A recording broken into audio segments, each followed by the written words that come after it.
As to permanent Security Council members and important major powers, the healthy and stable relations between the U.S. and Russia are conducive for maintaining world peace and stability and dealing with various global challenges. China would be pleased to see ties between the two countries be improved continuously, which could be good news for the world at this time. Donald Trump's complete reversal on certain issues is something the world is having to come used to now. However, when a reporter asked the White House to comment on the rapid flip-flopping, its spokesperson claimed the president's stance has been the only thing actually remaining stable. If you look at what's happened, it's those entities or individuals in some cases or issues evolving towards the president's position, In addition to last week's major U-turn on foreign interventions, Trump's also changed his mind about the role of NATO, ties with Russia and China's currency policy, and all of that coming in the space of 24 hours. With more on that, here's correspondent Caleb Mopan. Sitting in his penthouse in Trump Tower, then presidential candidate Donald Trump must have looked down at the White House and said, "I'm going to change all of that." But now it looks like the White House has changed him. NATO is obsolete. It covers the Soviet Union, which is no longer in existence. The NATO alliance has been the bulwark of international peace and security. Remember when he told Americans that China was raping their country? Well, apparently now he thinks it isn't. We can't continue to allow China to rape our country. I don't want China dictating to me. The relationship developed by President Xi and myself, I think, is outstanding. He used to say that getting along with Russia was a good idea. Oh, how things have changed. Wouldn't it be great if we actually got along with Russia? Am I wrong in saying that? Wouldn't it be great? Right now, we're not getting along with Russia at all. We may be at an all-time low in terms of relationship with Russia. One of his biggest promises was to stop meddling in foreign affairs and put America first. We've been moving from one reckless intervention to another. We cannot be the policemen of the world. Tonight I ordered a targeted military strike on the airfield in Syria. We decided to ask Americans what they think about Trump's apparent policy flip-flops. So what is Trump's position on NATO? NATO? Well, he hasn't got position on NATO, has he?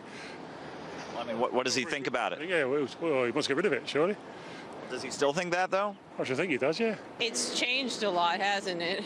That's all I know. What about Syrian President Bashar Assad? I don't think he likes him too much. I know about the bombings. I think he's coming out on a hard line against Assad now. But he said the opposite before. He said he wants him to stay. He did. So what about Trump's position on China? What's his position? On China, I think he was tough on China in the beginning.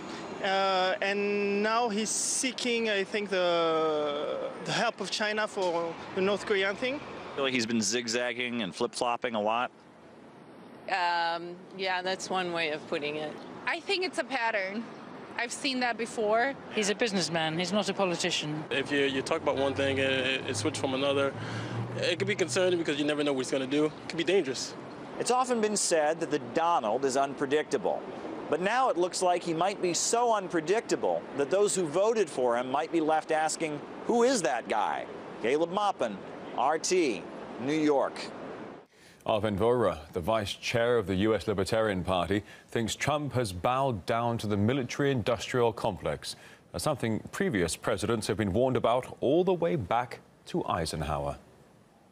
He pretended during the election to be very hardcore and anti-establishment, but once he's in power, he's basically doing exactly what the military-industrial complex wants. During his campaign, he argued constantly that the United States should not be involved, for example, in Syria.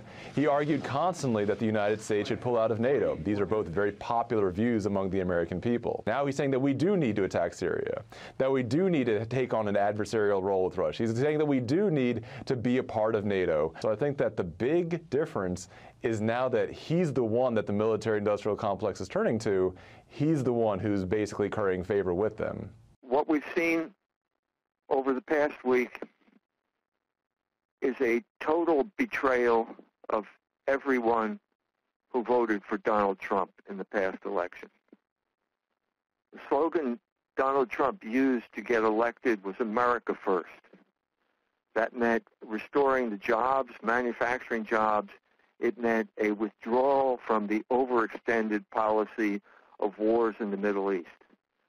What we've seen with the attack, the Tomahawk missile attack on the Syrian air base, is a total repudiation of America First and a total substantiation of the real policy of the Trump administration, which is Israel first.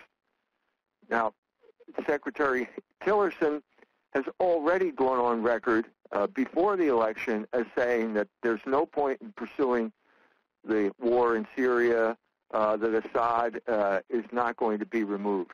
This is a total reversal of everything that he said before the election, a total repudiation of the reason that everyone voted for Trump, and it's going to lead to disaster in the Middle East. What you're seeing here is the revenge of the oligarchs. The oligarchs have taken control of the Trump administration and now are using it to pursue a policy of Israel first.